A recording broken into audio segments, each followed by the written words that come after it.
Bismillahirrahmanirrahim.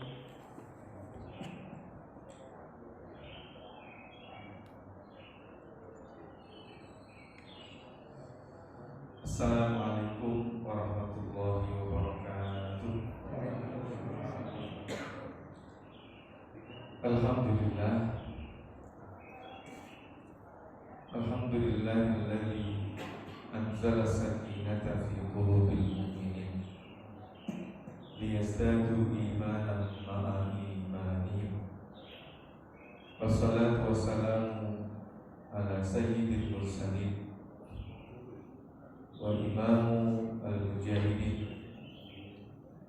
Wassalatu wassalamu ala sayyidil mursalin wa imamu al-mujahidin wa ala alihi wa sahbihi wa man tabi'ahum bi ihsan ila yaumiddin.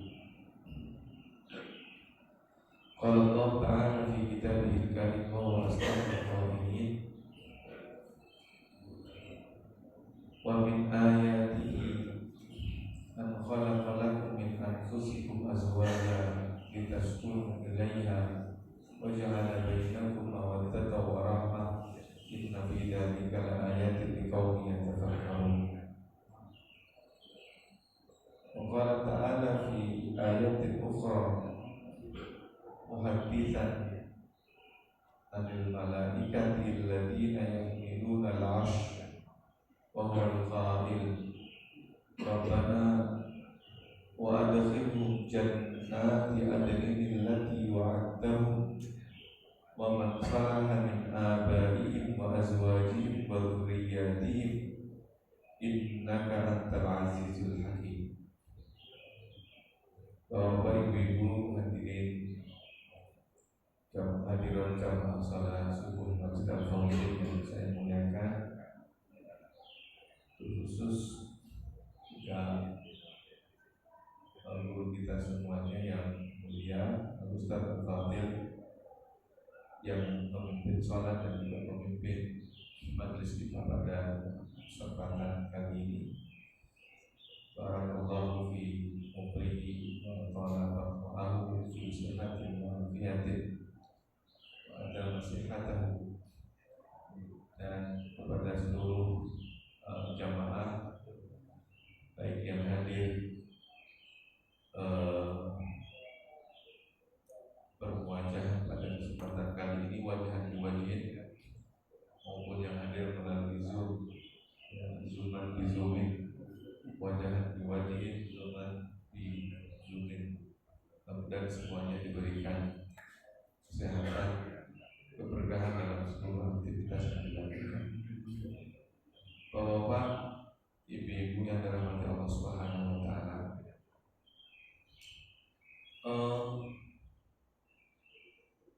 Salah satu di antara peristiwa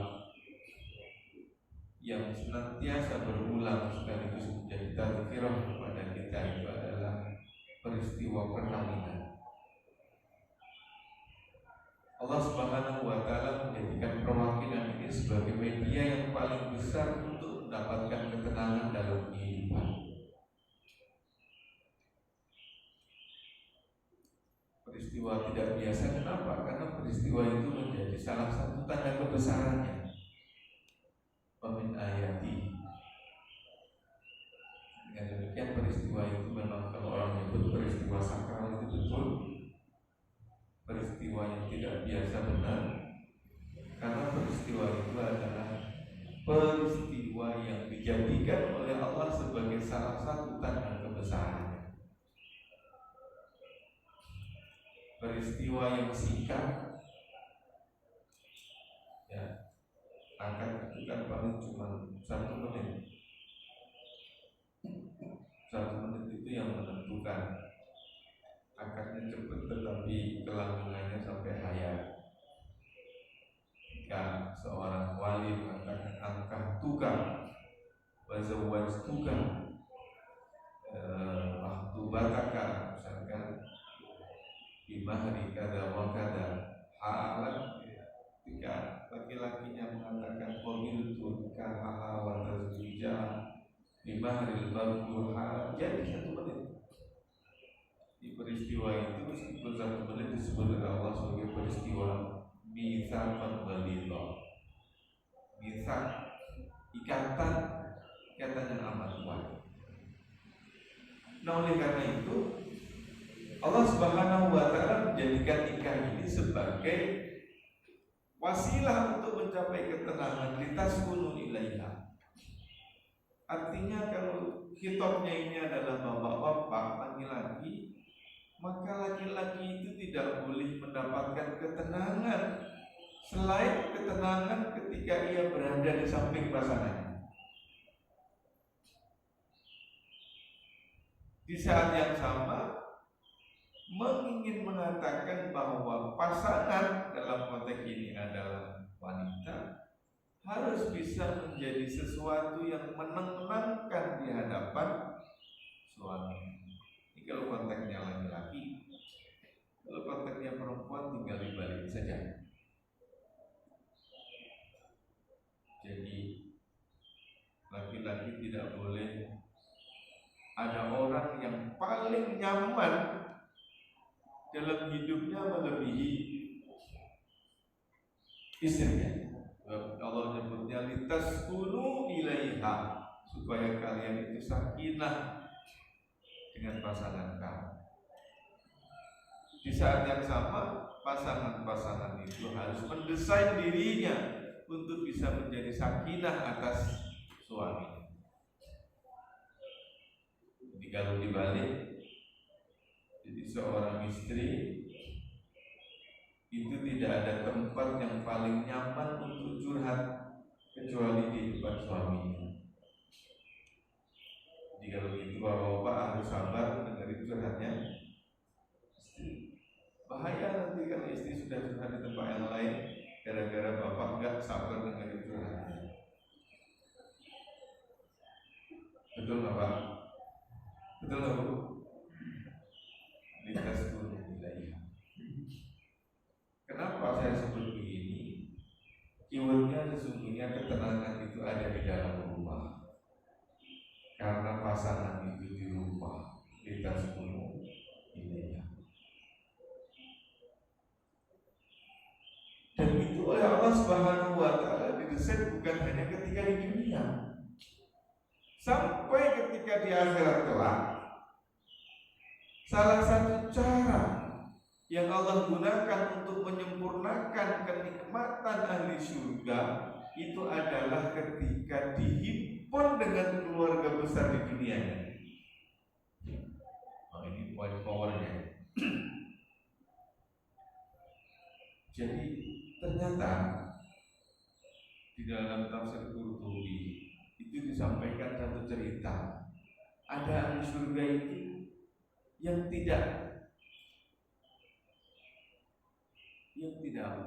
tidak puas di surga gara-gara tidak ada keluarga besarnya. Ini saya sampaikan. Ahli surga itu kurang apa nikmatnya di dalam surga? Apa yang tidak ada di dalam surga? Sudah, kalau laki-laki sudah disiapkan bidadari. Tapi ternyata masih ngerasa nggak puas gara-gara keluarganya nggak ada di sini. Maksud saya, kalau penduduk ahli surga kayak begitu, tidak ada kenikmatan yang paling ia rasakan melebihi kenikmatan bersama keluarga, apalagi ahli penduduk dunia. Nah, oleh karena itu kita perlu meluruskan kiblat. Di saat kita mencari sakinah, ketenangan, kebahagiaan hidup, itu jangan pernah sekalipun mencarinya di kedai warung. Jangan mencarinya di tempat nongkrong. Kenapa? Karena Allah telah desain sejak awal itu berada di rumah. Litaskunu ilaiha wa ja'ala bainakum mawaddatan wa rahmah. Kalau Buya Hamka dikasih penjelasan, semua itu sebetulnya sakinah ujungnya. Cuman ketika masih muda, pasangannya masih baru, itu nilai sakinahnya didominasi oleh mawaddah. Mawaddah itu cinta yang lebih memandang persoalan fisik. Makanya hampir gak ada pasangan baru yang menikah yang tidak memiliki ketertarikan sama fisik, itu hampir gak ada. Nah itu namanya mawaddah, sehingga bahasa terjemahnya mawaddah itu cinta. Cinta itu seringkali lebih didominasi oleh hal-hal sifatnya psikis, fisik.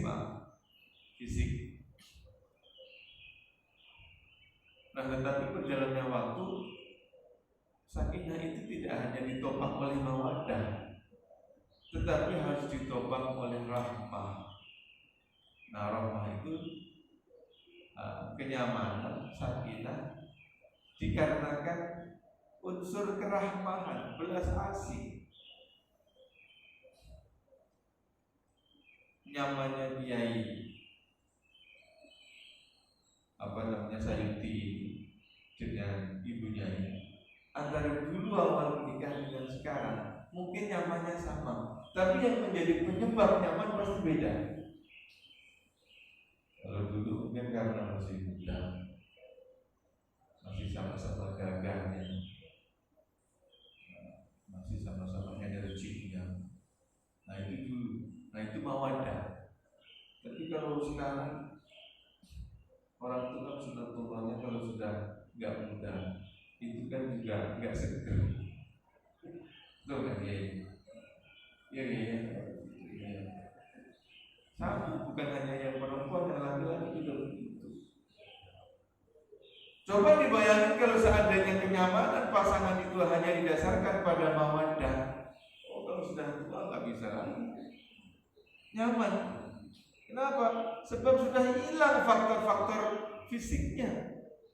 Nah tetapi kita justru buktikan ada pasangan itu semakin tua semakin romantis. Kenapa? Karena rahmahnya tadi dominan.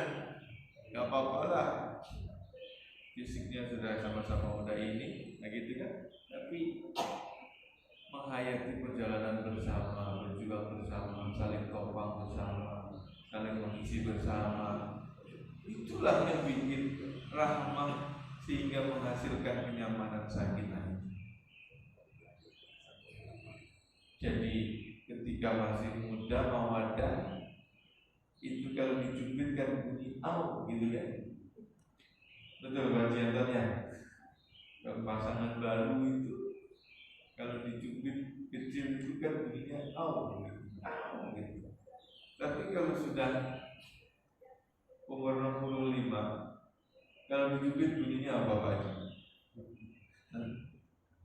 Kalau dicubit sudah nggak balik lagi, kempot di sini. Tetapi bukan berarti tidak bisa merasakan sakinah, kenyamanan. Dan kenapa? Di sini ada unsur rahmah. Jadi lebih didominasi oleh unsur belas kasihan. Oleh karena itu, anak-anak kita harus kita kasih teladan. Anak kita ini kadang-kadang pasangan muda ketika baru menikah sampai seolah dunia punya dia semua. Sekali berantem tiba-tiba habis. Nah, ini. Nah, saya ingin kasih contoh tadi. Penduduk surga itu ternyata merasa lebih sempurna kenikmatan di surga ketika ia dihimpun dengan keluarga. Jadi mestinya kalau orang itu di dunia saja tuh pengennya bidadari surga. Ibu-ibu jangan terlalu cemburu, terlalu. Bapak-bapak seringkali itu dicurigai ingin bidadari surga. Ternyata nanti ketika di surga, ibu-ibu yang bicara dengan bapak, bukan bidadari lagi. Nah, saya dapat keterangan ini ketika membaca tafsir Qurtubi surah 40, surah Ghafir. Kadang-kadang surah ini disebut dengan surah Al-Mu'min. Ayatnya ayat 8. Sa'id bin Jubair, ulama dari kalangan tabi'in, teman seangkatannya Ibnu Abbas. Sa'id bin Jubair ini pernah meriwayatkan anna rajulan yadkhulul jannah. Ada seorang laki-laki yang masuk surga. Ketika sampai di surga, dia nggak ketemu sama bapaknya, nggak ketemu sama ibunya, kakek sama kakek sama neneknya nggak ada, istri, anak dan cucunya juga nggak ada. Sehingga ahli surga ini mengatakan, aina abi wa ummi, aina jaddi wa jaddati, aina waladi wa aina waladu waladi, wa aina zaujati, kata yang berusul ini. Oh, nggak ada di sini mana? Fakila, maka kemudian dijawab. Kemungkinan besar malaikat yang menjawab ini. Dan tidak dikasih tahu disebut wakila, dan dikatakan kepada, dan dijawab kepada penduduk surga. Fa innahum lam ya'malu ka'amalika. Kata malaikat tadi, wahai penduduk surga, orang-orang yang kamu cari, orang-orang yang kamu sebut namanya tadi, mulai daripada orang tua, kakek, nenek, anak, cucu, sampai pasangan kamu yang kamu cari karena nggak ada di sini. Fa innahum lam ya'malu ka'amalika. Sebab mereka dahulu ketika di dunia itu amalannya nggak sama seperti amalan kamu. Amalannya nggak sekhusyuk kamu. Amalannya nggak ya pokoknya nggak sama, beda. Sehingga mereka nggak di sini. Dan para ulama membahaskan ini kemungkinan anak keturunan keluarga besarnya itu tidak berada di dalam surga, atau kemungkinan dia di surga tetapi levelnya lain. Surga kan levelnya macam-macam. Semakin tinggi semakin VIP, fasilitasnya semakin sempurna. Maka kemudian dikatakan fa innahum, maka sesungguhnya mereka yang kamu cari tadi lam ya'malu, tidak melakukan amal perbuatan ketika di dunia dulu ka'amalika, seperti amalan kamu. Mendengar jawaban kayak begini, penduduk surga tersebut kemudian menjawab, wahai malaikat, kuntu a'malu li wa lahum. Dulu ketika di dunia memang saya puasa, saya zakat, saya sedekah, saya melakukan banyak amal perbuatan. Itu semuanya saya lakukan bukan cuma sekedar niat untuk aku, tetapi juga saya niatkan buat mereka. Kuntu a'malu li wa lahum. Dulu saya itu beramal untukku dan juga untuk mereka. Dan mendengar jawaban penduduk surga ini, malaikat kemudian meminta supaya keluarga besarnya tersebut itu disuruh membawa, masukkan fa'adkhiluhumul jannah, masukkan, kalau begitu masukkan mereka itu semua ke dalam surga. Para ulama menyebut yang pertama, kenapa kok kayak begini? Yang pertama, jadi salah satu cara Allah menyempurnakan kenikmatan kepada penduduk surga adalah dengan menghimpun penduduk surga tersebut dengan ahli keluarganya, dengan keluarga besar. Nah, Said bin Jubair menutup riwayat ini dengan membaca surah Ghafir ayat 8 ini. Rabbana wa adkhilhum, wahai Tuhan kami. Ini doa malaikat pembawa arsy yang dimulai daripada ayat sebelumnya, mulai daripada ayat ke-7. Sudah berdoa malaikat pembawa arsy itu. Doa supaya apa? Doa supaya orang-orang yang beriman itu diberikan anugerah belas asih rahmat yang amat luas. Malaikat pembawa arus juga berdoa supaya orang-orang yang beriman itu dikaruniakan ilmu. Malaikat pembawa arus juga berdoa kiranya Allah memberikan pengampunan kepada orang-orang yang bertaubat.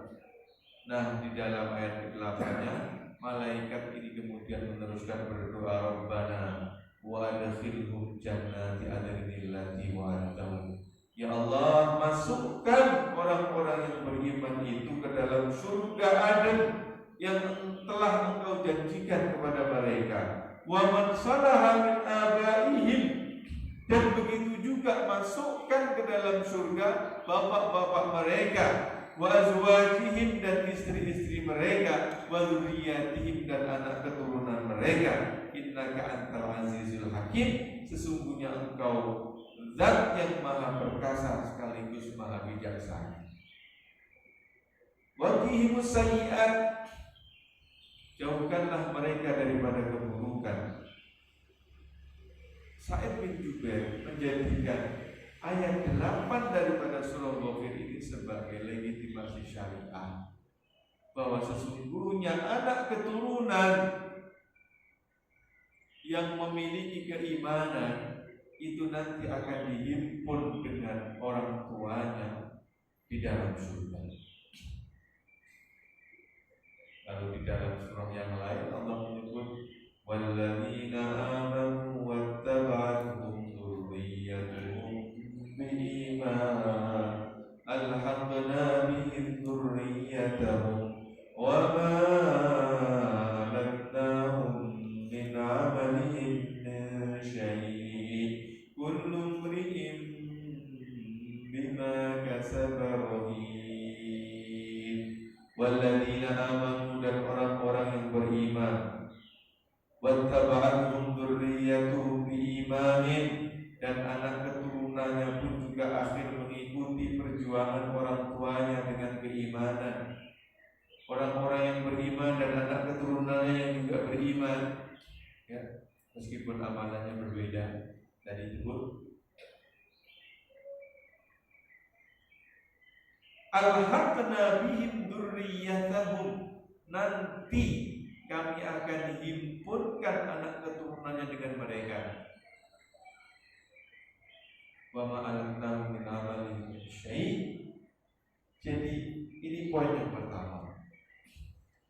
Salah satu cara Allah menyempurnakan kenikmatan penduduk ahli surga adalah dengan menghimpun dengan anak keturunan. Yang kedua, sehingga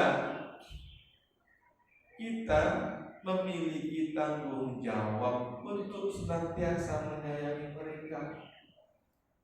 Jadi jangan pernah sekalipun memprioritaskan orang lain berbanding dengan keluarga.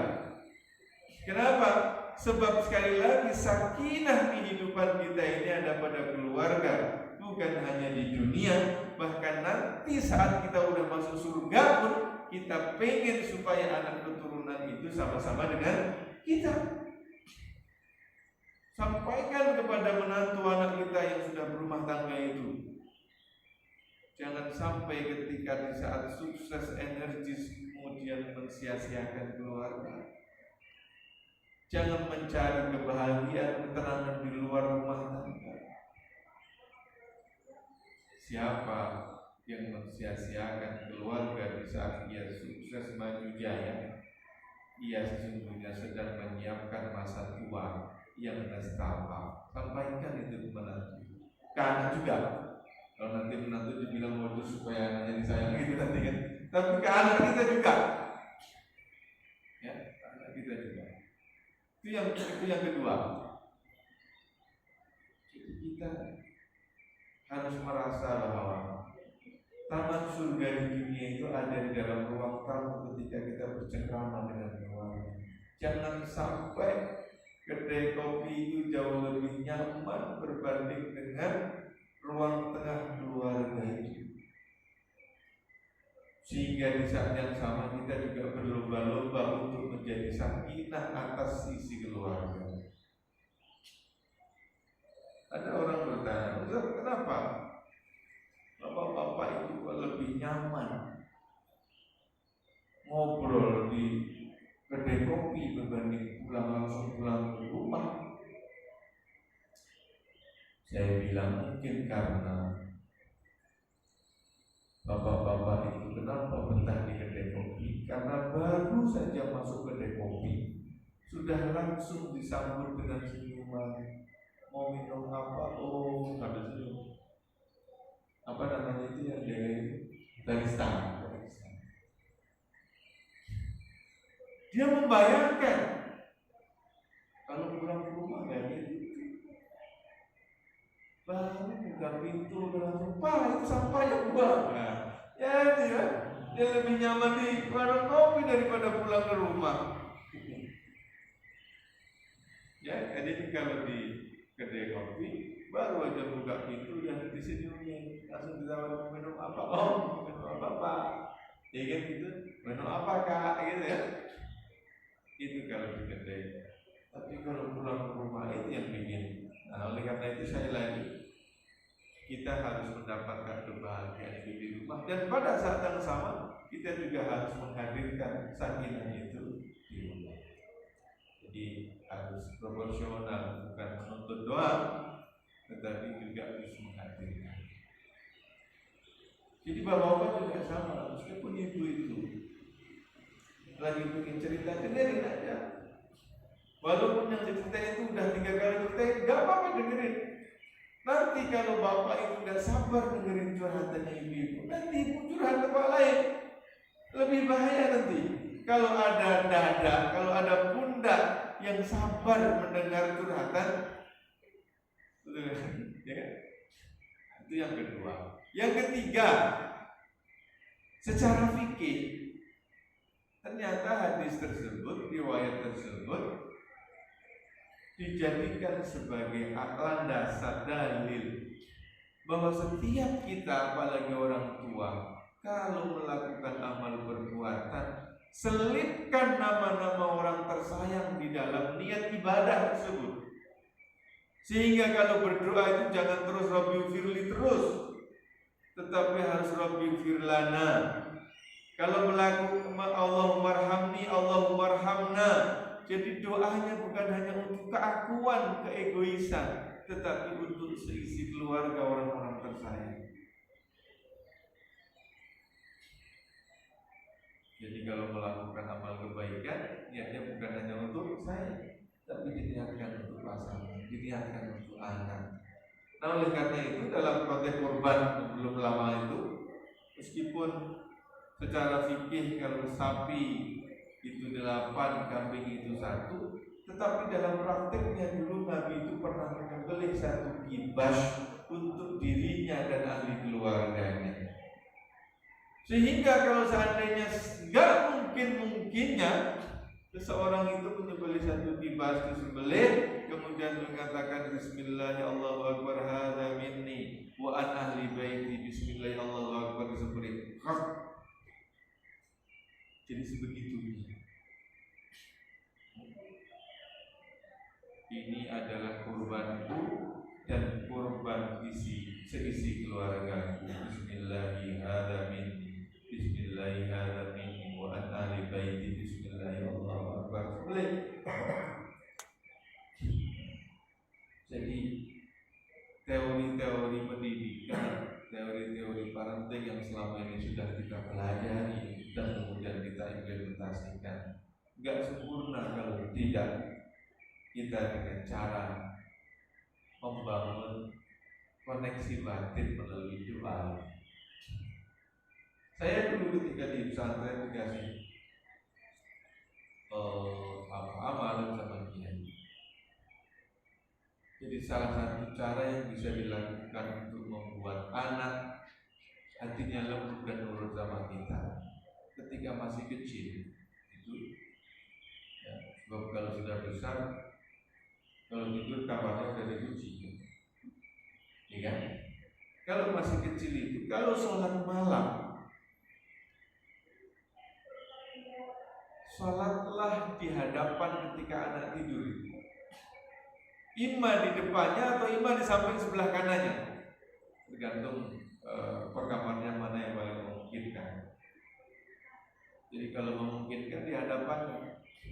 Jadi kalau kita gelar sajadah, maka anak kita lagi depan sajadah itu sambil sholat berdoa itulah. Apa yang kita baca, apa yang kita doa itu tersambung ketika anak lagi tidur. Atau kalau seandainya nggak memungkinkan, ya anak di sebelah kanan kita sholat, sujud kita dekat dengan kepala anak itu. Itu doa banyak-banyak. Itu doa banyak-banyak. Apa yang diinginkan untuk anak kita, kebaikan anak kita, maka itu dilakukan. Kalau doanya apa saja, sebenarnya doa terbaik itu diawali dengan pengagungan kepada Allah, pujian, disempurnakan dengan salawat sebanyak-banyaknya. Habis itu sampaikanlah hajat apa keperluan sama Allah. Itu. Tapi kalau anaknya sudah besar-besar belum dilakuin. Kalau sekarang masih memungkinkan, lakukan saja. Selama malam-malam kita bisa tidur, bisa masuk kamarnya dan kemudian sholat. Syukur-syukur kalau bisa dibangunkan juga untuk tahajud. Jadi tadi itu nasihatnya, konteksnya karena ketika anaknya masih kecil, ya masih kecil. Kalau udah besar, mestinya kalau boleh dibangunkan. Kenapa? Karena Rasulullah SAW menyebut itu salah satu cara untuk mencapai ketenangan rumah tangga. Rasulullah menyebut rahimallahu rajulan qama minal lail, Allah merahmati seorang laki-laki yang bangun malam, fasalla kemudian salat, wa aiqadha ahlahu kemudian membangunkan keluarganya. Fa'in abad kalau seandainya istrinya itu enggan bangun, nadhaha fi wajhihi halma, maka dia memercikkan air di dalam muka istrinya. Jadi kalau apalagi kalau ambil cium-cium, pasti akan muncul keromantisan. Dan bukan hanya bapak-bapaknya saja yang dirahmati, ibu-ibu juga sama. Rahimallahu imra'atan, hadis riwayat Muslim, Allah merahmati seorang wanita qamat minal laili, bangun di waktu malam, fasallat kemudian salat, wa iqadat ahlaha kemudian membangunkan keluarganya, membangunkan suaminya, anaknya. Fa in aba kalau bapaknya enggak mau bangun, nadhahat fi wajhihil ma'a, kemudian dia percikan pula air bekas wudu itu di muka suaminya. Percikan Bu ya, bukan cebor, bukan disebor. Coba saya membayangkan itu juga bisa menghadirkan keharmonisan.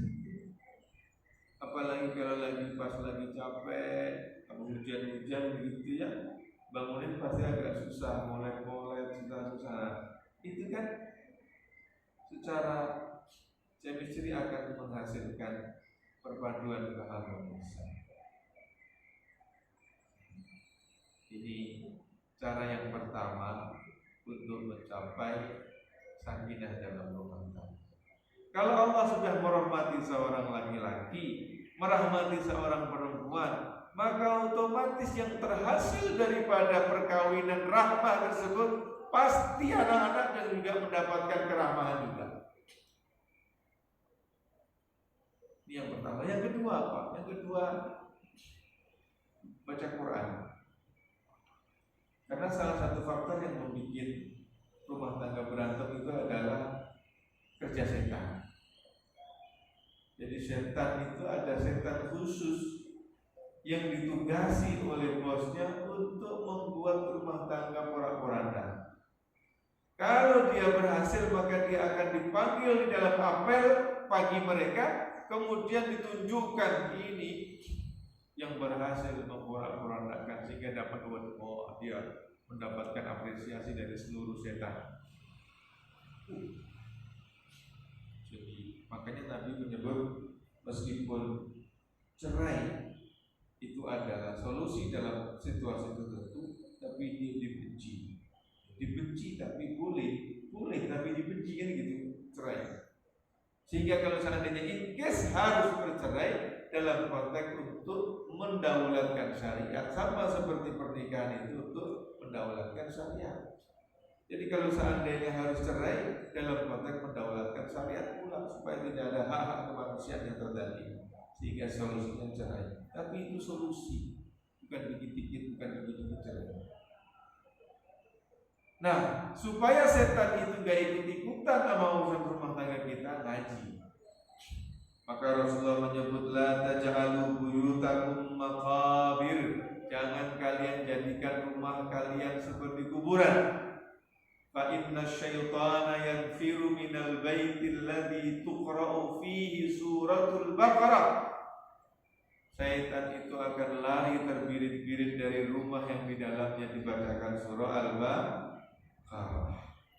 Apalagi kalau setiap satu bulan khatam bareng-bareng sama Al-Baqarah aja lari, apalagi kalau 30 juz. Nah sekarang baru coba kalau masuk memungkinkan gitu ya. Apakah kira-kira ayat itu sudah sampai belum rumah kalau maghrib? Ya. Kalau maghrib sudah nyampe belum? Coba kalau bareng-bareng maghrib sampai isya gimana? Supaya apa? Supaya setan tidak ikut urus campur terhadap persoalan rumah tangga. Seringkali perceraian itu gara-gara setan.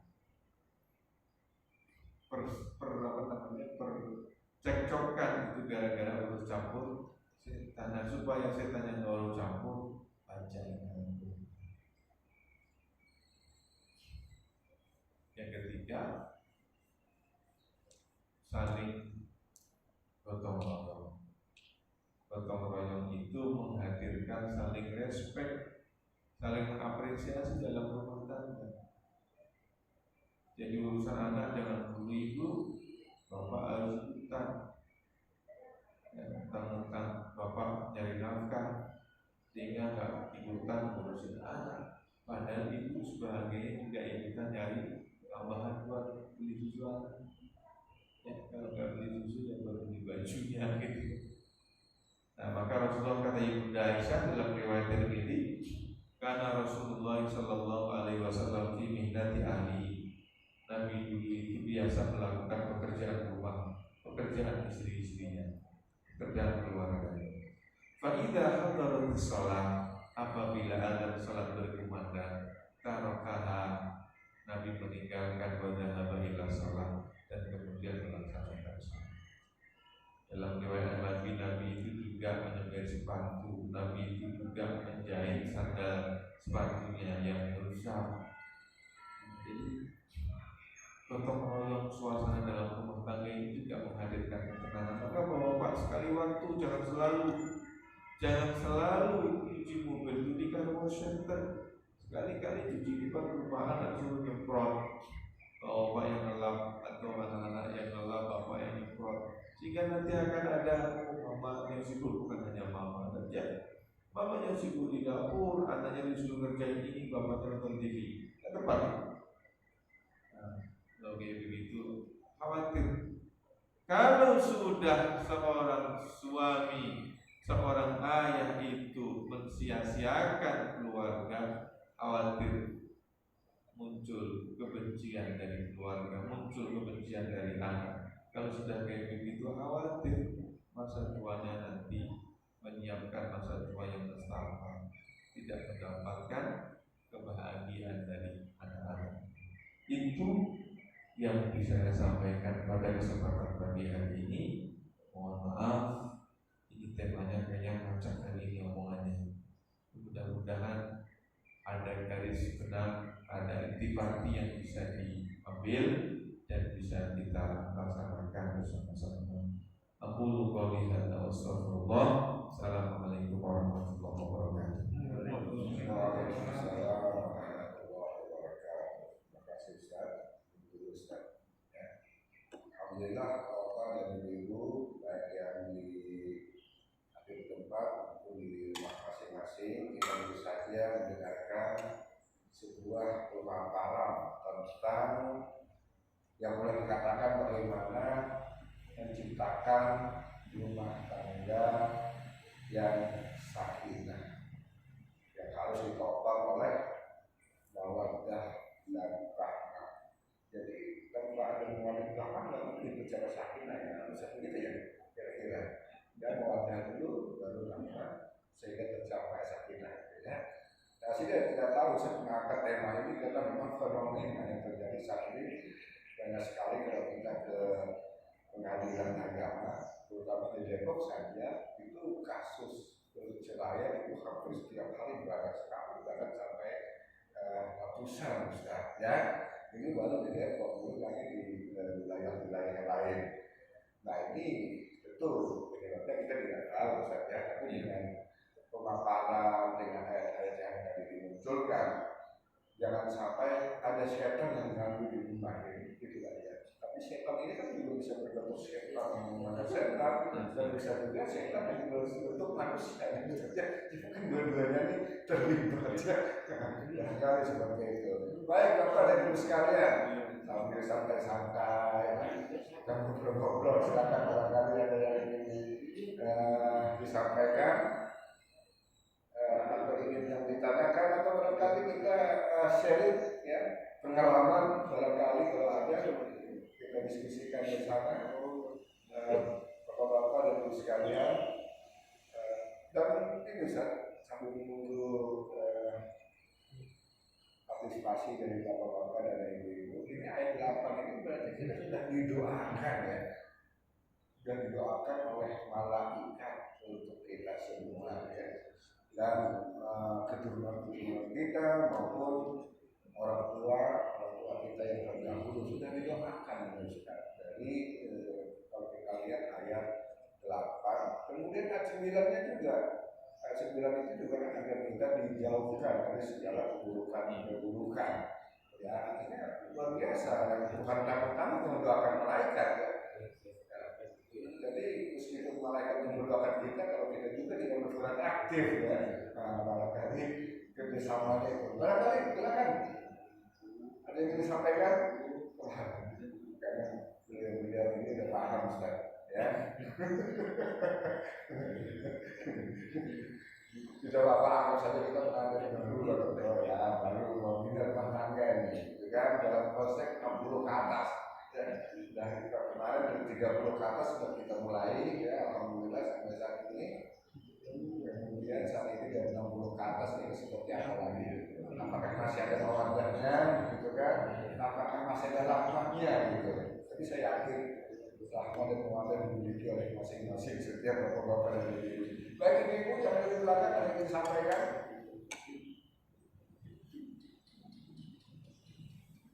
Paham sudah itu ya. Kalau saudara-saudara berarti benar-benar paham Ustaz. Baik Ustaz, seperti kita coba yang ada di Zoom bagaimana? Ibu yang ada di Zoom, terima kasih Ibu Tina, Ibu Snia, Ibu Henny, Ibu Judelvina, Bapak Aceh, ya. Semuanya setia bersama kita. Oh ya, silakan dari Pak Agus. Assalamualaikum warahmatullahi wabarakatuh. Ustaz, topik yang sangat menarik sekali, terutama saya lebih memahami makna dari sakinah mawaddah warahmah itu. Barangkali kalau baru berumah tangga 2-3 tahun belum begitu bisa menghayati, tapi kalau sudah hampir 50 tahun berumah tangga semakin menghayati bahwa dulu kita pertama-tama itu memang lebih kepada mawadahnya, orientasinya lebih kepada fisiknya, kepada kecantikan. Lama-lama sudah kepada inner beauty-nya. Mudah-mudahan nanti jadi sakinah. Ada satu pertanyaan saya Ustaz, berkenaan dengan ayat yang tadi Ustaz sebutkan. Apakah perintah ataupun ayat yang menyatakan bahwa suami itu harus menjadi pencari nafkah dan kemudian istri mengurus rumah tangga itu suatu kewajiban yang hakiki ataukah sesuatu yang sifatnya afdol gitu Pak ya? Karena saya melihatnya begini, jodoh itu kan katanya Allah yang menentukan. Nah, orang bisa saja berjodoh dengan siapapun. Bisa saja seorang perempuan yang bergelar S3 dapat jodohnya suami hanya SD. Nah, apakah ini harus dipaksakan bahwa kemudian yang dokter hanya ngurus rumah, kemudian yang lulusan SD ini hanya dengan sekedar cari kerja kasar gitu, Ustaz? sebagai kepala rumah tangga? Gitu. Apakah bisa dua-dua? Atau kalau misalnya suami istri sama-sama sarjana, sama-sama memiliki ilmu untuk diamalkan dan kemudian mendapat imbalan misalnya, bahkan barangkali istrinya yang lebih besar. Kalau istrinya seorang dokter misalnya gitu ya, suaminya hanya urusan SMA, gitu, hanya ngojek. Apakah kemudian istri harus berhenti jadi dokter dan kemudian mengandalkan kepada suami yang jadi ojek? Nah ini pertanyaan ini selalu meneliti karena melihat kepada perkembangan zaman sekarang, Ustaz ya. Dulu barangkali zaman Nabi yang lebih banyak, lebih dominan laki-laki dan fisik laki-laki lebih kuat daripada perempuan. Tapi dalam zaman modern ini kan bukan fisik yang bekerja, bukan otot yang bekerja, tapi lebih banyak otak yang bekerja. Kalau otak yang bekerja, maka suami istri, perempuan atau laki-laki mempunyai peluang yang sama. Ada istrinya lebih pintar barangkali ya. Nah, barangkali ini pertanyaan saya Pak Ustaz, mudah-mudahan ada solusinya, ada jawabannya, barangkali sharing dari kawan-kawan. Terima kasih. Assalamualaikum warahmatullahi wabarakatuh. Baik, terima kasih. Saya ingin mencoba merespon dengan dua dimensi. Yang pertama, bahwa kewajiban memberi nafkah di dalam rumah tangga itu adalah suami. Meskipun suami itu lebih miskin, karena tanggung jawab nafkah itu ada pada laki-laki. Kalau di dalam An-Nisa itu ar-rijalu qawwamuna 'alan nisa, laki-laki itu diberi tanggung jawab sebagai pemimpin ke atas rumah tangga. Itu karena salah satu sebabnya karena laki-laki diberikan tanggung jawab itu. Jadi ini bukan soal kemuliaan, tapi justru soal tanggung jawab. Ini poin yang pertama. Nah, dalam implementasinya, meskipun seorang istri secara ekonomi lebih kaya tidak apa-apa, tapi bukan berarti kemudian gara-gara suaminya istrinya lebih kaya kemudian suami tidak memberi nafkah. Tetap. Oleh karena itu, memberi nafkahnya, penafkahan laki-laki kepada istri itu tergantung kemampuan suami. Bukan tergantung bagaimana istri selama ini dibesarkan oleh mertuanya. Nah, ini poin. Jadi kalau seandainya di dalam kondisi tertentu dan mungkin juga semakin banyak anak perempuan yang besar dari keluarga yang kaya, kemudian jodohnya dapat laki-laki yang dari sisi ekonomi miskin, dari penghasilan juga sebesar, nggak masalah itu. Tetapi yang pasti bahwa nafkahnya, laki-laki diberikan tanggung jawab untuk memberi nafkah sesuai dengan kemampuan. Gak boleh kemudian gara-gara istrinya selama ini sebulan gajinya 10 juta, misalkan suami gajinya cuma 7 juta, buat kasih nafkah istrinya aja gak cukup, apalagi buat dirinya juga. Nah, dalam konteks seperti itu, maka kewajiban nafkah yang diwajibkan ke atas suami hanya sesuai dengan kemampuan suami, kemampuan laki-laki.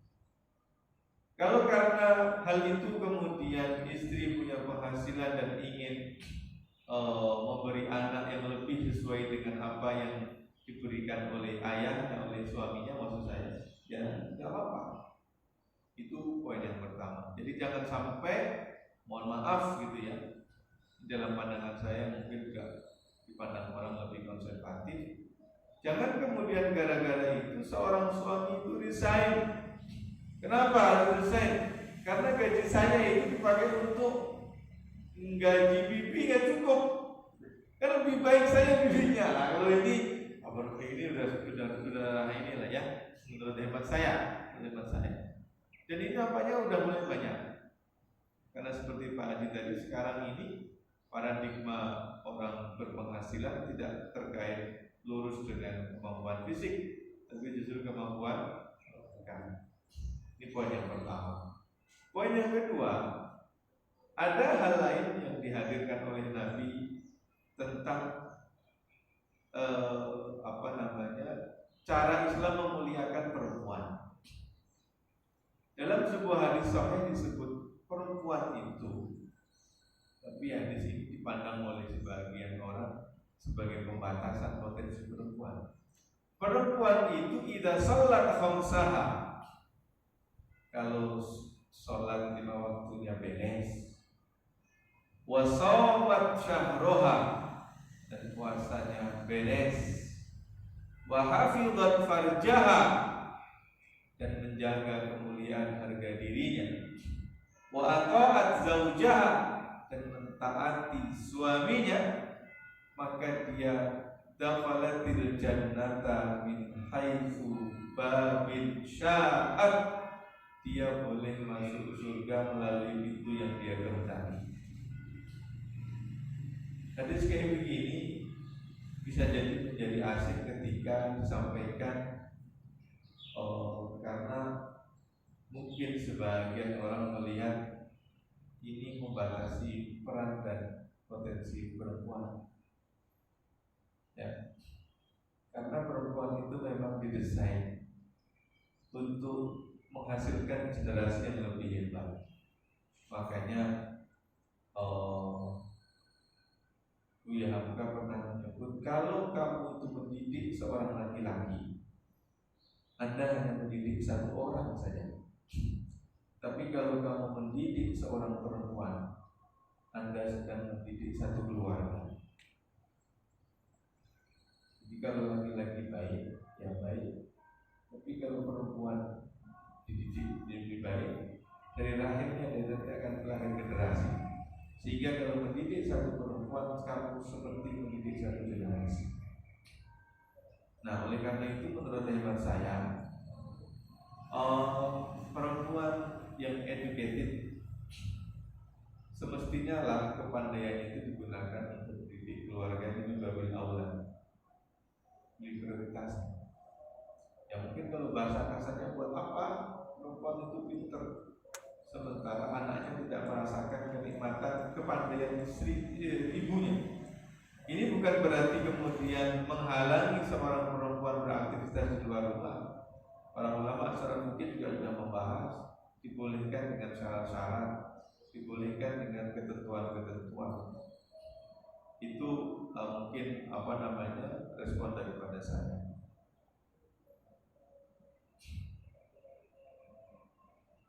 Yang terakhir mungkin, saya punya mahasiswi dalam satu diskusi di kelas itu, kemudian ternyata dia ini dulu seorang profesional yang gajinya menurut dia waktu itu adalah 4 kali dengan gaji suaminya. Tapi kemudian pada satu titik dia sadar. Saya tanya, kenapa ibu keluar? Ya Ustaz, saya kemudian mikir, posisi yang saya pegang, ya, itu kalau saya pegang itu sesungguhnya cuma untuk kehidupan saya saja. Tapi kalau posisi itu kemudian dipegang oleh seorang laki-laki, sesungguhnya itu bisa menghidupi satu keluarga, katanya.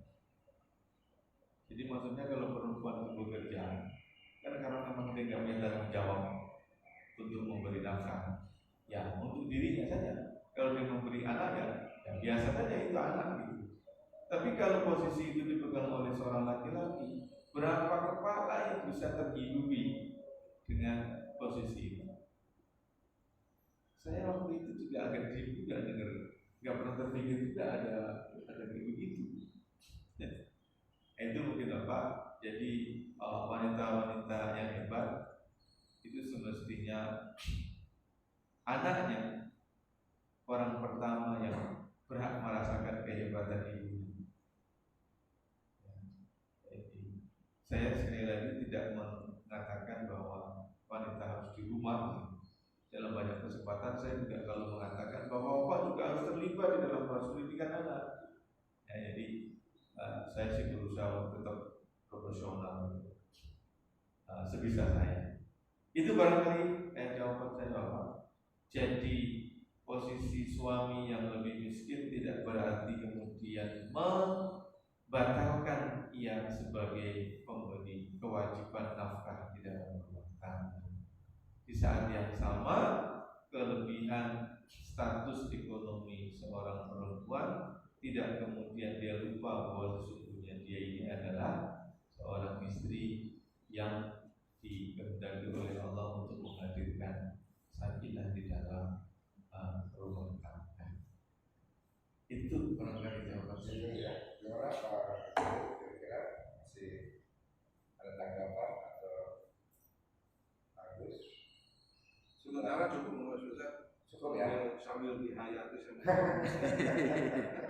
Hayati dari saat ini ke depan Pak ya. Ya. Baik.